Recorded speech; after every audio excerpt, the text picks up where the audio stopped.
So, okay, smile mo na. Make a big smile. Alright, we would like to request our siblings, no? Mga siblings na upo muna. And please remain po muna kayo dyan. Okay, ladies and gentlemen, presenting our birthday celebrant and daughters. Halapakan mo natin sila.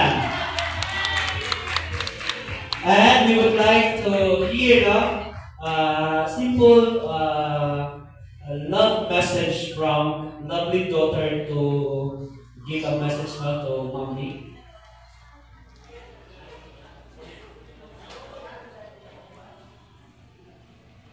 Happy birthday, Mommy. I think we are all here today to celebrate how much we love you because you are Mommy Joy.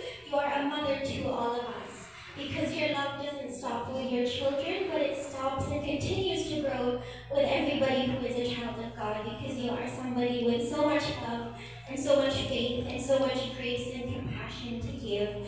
And that is why we are all here today to celebrate you because you have done so much for us. And this is a little thank you to say how much we love you, and we hope you know that. Yeah, right. Okay. We would like to hear as well, Miss Rachel. I should have gone first.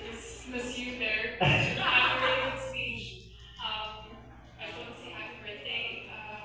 I'm glad to be here.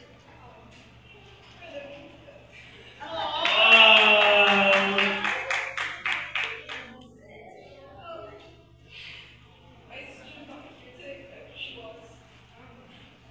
But thank you for everything you do for us. Okay. So, simple of love, no?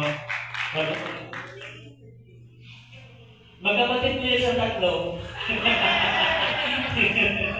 Alright, so thank you very much, Miss Nikki and Miss Rachel. At then, we will request our birthday celebrant na upo po tayo doon sa... Okay, upo po tayo doon. Okay, ihatid natin yung magandang nila. No? Alright. Thank you, Miss Nikki and Miss Rachel. Alright, so kunting chika-chika muna. Okay, magandang hapon po, Mami Joy. Okay, magandang hapon. Okay, ano yung napili ng ano? Kumusta? Ikaw? Joyful, blessed,